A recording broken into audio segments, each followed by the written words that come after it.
Welcome to Won't You Be My Gamer. In this episode, we are talking city planning. We're making an ideal city. We're going to make the best city ever, right, Nicole? The best city I've ever seen, I've ever read about, I've ever been to, ever dreamed of. The greatest. The greatest. With the help of Jose Loya, who is a professor at UCLA. You are an expert in housing, and we need some expert advice on this because you saw how Nicole ran that last city into the ground. Yeah, no, it wasn't great. But we're going to be covering the characteristics of what make a great city, and hopefully we'll be on our way to revolution. I'm confident.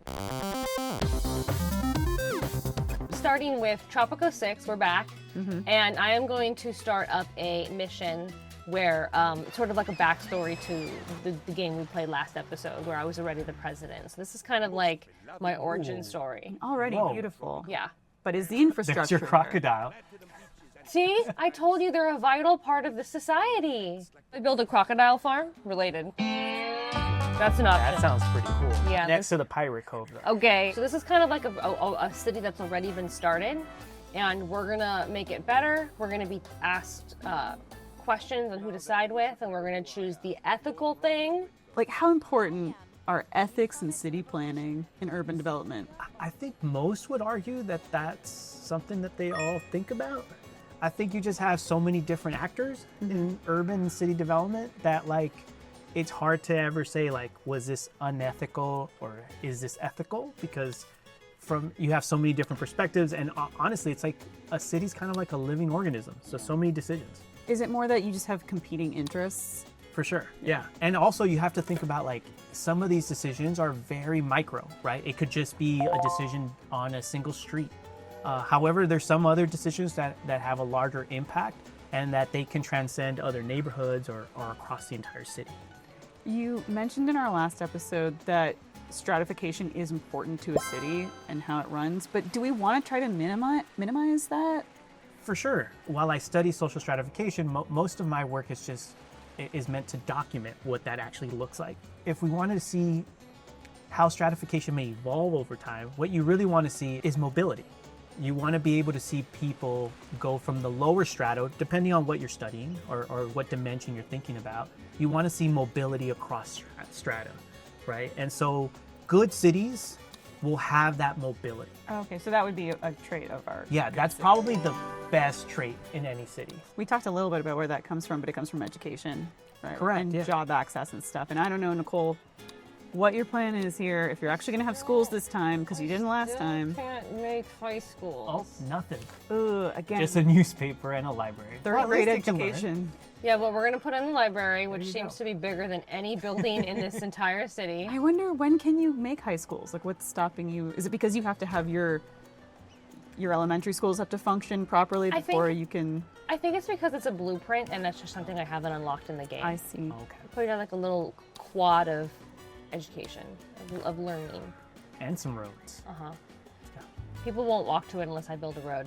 And people can only walk because... I guess now that makes sense why we didn't have cars in the other city, because maybe They didn't exist. they didn't exist. We don't have cars, but we do have these, which is worse. Yeah. Like, Wait, you What is that? It's just Like a rickshaw? Yeah. kinda? Like, in your research, do you look a lot at history to compare data? Yeah. So not directly with my data. However, it is foundational in, like, the theoretical background. So the trends that we see in housing today are often similar to the trends that we saw 50, 60, 70. Yeah, does it go in cycles? I mean, yeah, like housing in general is a cycle, but it depends on what you're studying, right? So like housing prices or like housing opportunities, quality of housing. For the most part, like housing prices or appreciation, I should say, usually goes in cycles. We haven't really had a low, like a downturn in housing since the Great Recession. And so the cycle, which used to be around 5 to 10 years, like we've gone past it. Yeah. Oh. And I'm not saying that we've had like a huge downturn in housing. What you'll see is just price stabilization hasn't really occurred. Does that raise up any flags that we should be concerned about? For sure. I mean, mostly affordability. So you want people to be able to have some money after they spend after they work. So they can't just spend it all on housing or transportation. You want them to spend it on their children. Yeah, put it back in the economy. Yeah, exactly. Yeah. Yeah.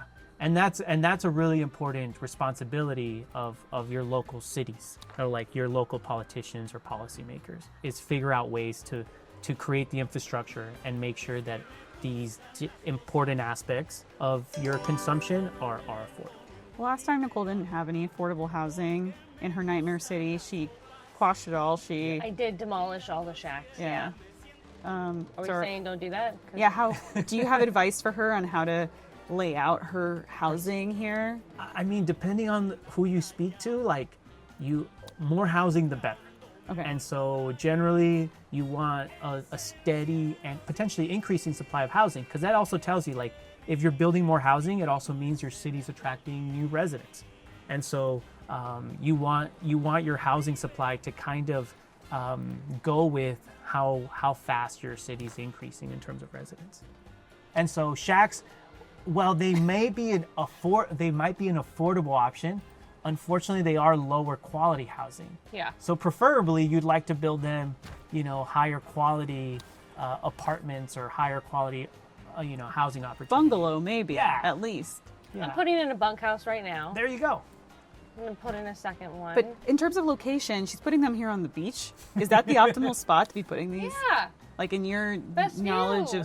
of some city planning, like, are there ways to position things to make them? Yeah, I mean, I'm hoping that there's not a lot of global warming in this city. Don't worry about it. Or there's not a lot of potential climate disasters. But as long as if the climate and the opportunity allows for it, sure. This is an erosion-free But zone. it's just like they're not near hospitals. They're not near. Well, that's true. I don't have hospitals. Are there We certain don't even have a school. Yeah. like are there certain things that in your ideal version of city planning, you're like, a residential section would have these things near it? The best cities or the best neighborhoods are generally speaking, are walkable. In order for something to be walkable, it means that we have to be able to have different resources around residents. Grocery stores, schools, libraries, or even other cultural institutions like restaurants or Movie theater, I'm movie sure theaters, any anything. leisure, right? We know that humans or families are very social. And so you want to provide them with as many resources as close as possible so that they don't have to spend their time in a car or in traffic. You want them spending time as close to their neighborhood as possible. So should I add walkability? Including jobs, right? Maybe walkability. Yeah, walkability is a big one. And if you're in a walkable neighborhood of Los Angeles, you've struck gold too. It's very Exactly. hard for people. And it's Very really difficult. rare. So rare. Yeah. But I would love unfortunately, that. it's probably because we've policy-wise, we've prioritized the car, right? So when you say like, oh, I'm walking under a freeway, well, that's because the freeway is designed for a car, right? Yeah. It was never designed for you living in the neighborhood. Roger Rabbit, Who Framed Roger Rabbit really captured it. And do you think that there's constantly that struggle in urban planning versus, policy interests and I mean, I think business even interests? I think even in planning, we have these long conversations because I mean, cars and transportation is a vital impact, right? So like, as much as we want it to just be all walkable, is it realistic given how we've currently built our cities, or is it a process, right? Like, or how much of a process? And so you'll see, like, for example, in Los Angeles, one of the biggest policy disagreements is when to maintain or make a freeway smaller, or how wide should a street be in some of our neighborhoods. And so it's still an ongoing debate because residents, they still value cars. So maybe in terms of urban planning, you may not want it, but if cars are readily available to households and they're cheaper ways of moving, then for residents, it may not be as much of a drag on their life as we may think it is. I mean, if you can't afford a car though, and you rely on public transportation, would we say that then there's these, disparities that are being created by city planning itself by not providing that? For sure. Yeah, because again, we don't have unlimited resources. So if we're spending resources on maintaining specific roads, then that also means that we're not spending money on light rail. I mean, it's a huge conversation about how we spend these resources. And you also see neighborhoods just honestly fight the idea of public transit in their neighborhoods, right? Because they are Oh, yeah. like Like rail sidewalks. systems. Yeah. Yeah. Or even just like rails, like that, even though we may think they're super important, they do take a long time to create and to develop. And so it's not like we can just snap our fingers there's and create a construction for Exactly. years. and that could put a drag on put pressure on residents as well as planners on how and when to develop these resources. It does look like, Nicole, correct me if I'm wrong, but you're putting in a lot more roads. I'm trying to think of the people. Oh, And also, they've given me this island that is like kind of like auto-generated to start. Oh. I see. It's very compact. Like there's a lot of nature that I'm contending with. Yeah. So I'm trying to figure out a good place to put my fisherman's wharf so that we Are can you fish. going to do any deforestation? Maybe take out some of those Oh. trees? Is that good or bad? I don't know. Well, I think generally pretty bad. Okay, yeah, see. But also, do you need food, right? Like if you need farmland, you may have to. Yeah. How else are your residents going to eat? So I think they're like really tough questions. It's like even this game, like where you're like, oh, I can chop down this forest, but if your residents can't eat, then like what's the trade-off? But you hear about these like Scandinavian countries where they've got like one person in prison, everybody's got a house. Are there specific places like home or abroad where you look at them and they're the data and you think, wow, like Pittsburgh's really got it figured out? Oh. Or anywhere like that. In terms of the cities, in terms of the U.S., there's not really like one specific place. I would say that, for example, there are cities that have done a better job about addressing unaffordability. So, for example, the biggest city that comes to mind is Denver, where their prices of homeowners or housing prices were skyrocketing for 7-8 years straight. And then in the last 2 years, because of local policy and mostly like allowing development to occur, their prices have actually stabilized and begun to decrease. And so that tells us that their supply is increasing. And so while the demand might stay the same, prices can kind of go down because we have more housing opportunities. And so I don't know if it's like they're doing a better job, but what they've been able to do is tackle the affordability in a way that other cities haven't. Any other best city traits? I think probably like good public transit. I know we put Yeah. walkability, but the other is ease and access to transportation. And then finally, I think most people live in cities because there's good jobs. Oh yeah. And so that's probably like a huge key. Have you been creating jobs? I mean, I'm creating jobs. I do keep building better houses, but I don't know that anyone's using them. It's not a perfect system. Can we get to a truly perfect system? Is that unreasonable? Yeah, it's pretty unreasonable. But I think we can get a city that can work for most of us and hopefully provide opportunities for all of us. That's why like the best one is the mobility part. If you can provide not just hope, but actually the ability to move up and down the ladder, that's what families actually want. So maybe that's our asterisks for this episode is hope. No city is perfect, but it seems like there's opportunity, there's prospect, and maybe all these things mean that. Yeah, and that's what makes ours, like for example, Los Angeles really special. I think people move to Los Angeles because there's mobility, and that's what we want. And you're creating some upward mobility here. Yes, I just put another tavern in, which is creating a few jobs, but also giving people a place so they can relax. You got a lot of construction going. Yeah. A lot of construction going. A lot of yeah. development. Yeah. Any revolutionaries? No No. apartment buildings, just single family homes, huh? Yeah. Just single family or bunk houses and bunk country houses. houses that house multiple families. Okay. And then so the revolutionaries are demanding that I build a tavern, so that's why we have another tavern coming in. Huh. Yeah. In LA, we are a city of renters. Yeah. But then you have your homeowners and you have your renters, and sometimes there can be a little bit of a tension. Can you talk a little bit about that? Yeah, there's a lot of tension, especially like LA is one of the largest cities that has the lowest homeownership rate in the U.S. Cool. I think the homeownership rate in Los Angeles is less than 50%, so it's in the 40s. Wow. Across the country, it's around actually in the 60s. Like in most places, homeowners have a tremendous amount of leverage in city politics. In some cases, renters aren't necessarily always represented. If I'm not mistaken, the majority of city council members in LA are actually homeowners.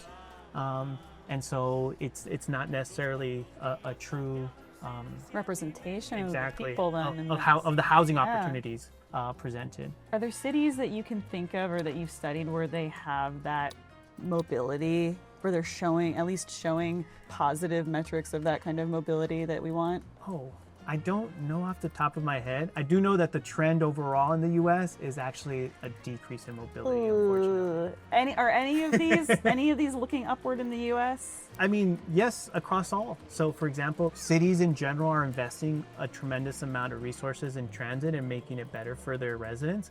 In terms of jobs, every city in the U.S. is always finding ways to bring in new jobs or to create new jobs, and that's actually the epicenter of like the U.S. economy. Most jobs, most good-paying and top jobs in the country are in major cities. I mean, New York City, known for its walkability, is true or false? I mean, we all think of it that way. Yeah, but- that's pretty true. So New York has made huge investments in transit. Yeah. Also, because of their density, is much more walkable. Now, granted, it depends on how you define New York, right? So if you consider not just the boroughs, but which like the borough? suburbs, exactly. Yeah. Then you become like, it'll get some variation.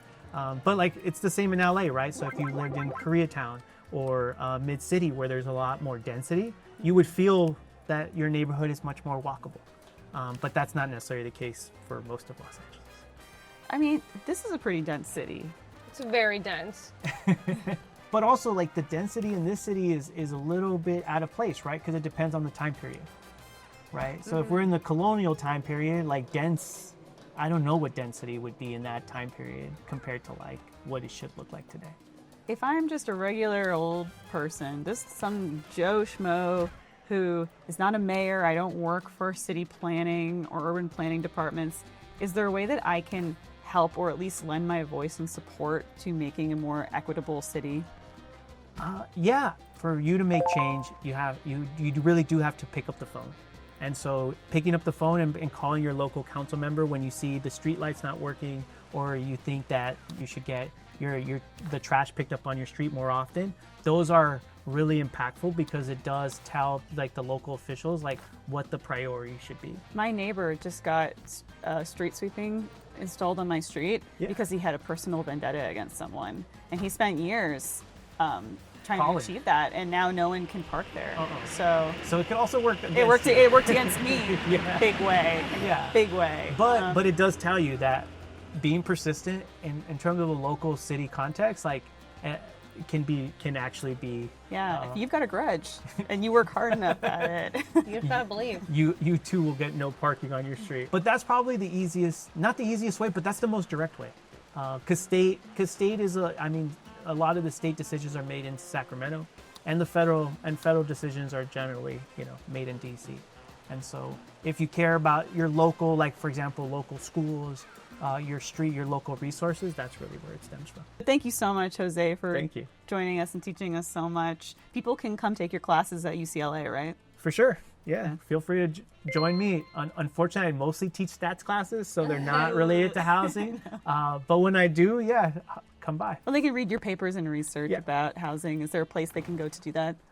So feel free to look at the UCLA Department of Urban Planning's website, and you'll see me and a bunch of other scholars that are doing some incredible work examining our cities. Awesome.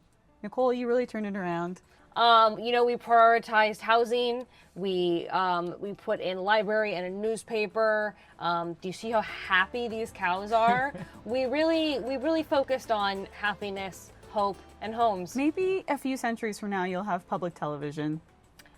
That's the dream, and that's how we'll know it'll be a perfect society. And you need to support public television. You really do. We appreciate you supporting this show and subscribing. How can they continue to support us? You guys can head to pbssocal.org/gamer and make a donation. That's how all of this is possible, and we couldn't do it without you. So thank you to everyone who donated, and thank you for everyone who is pulling up that website right this second. Oh, what's this thing? Revolutionary Demand. Oh. Whoa. Except, What? they ask, I provide. If I can figure it out.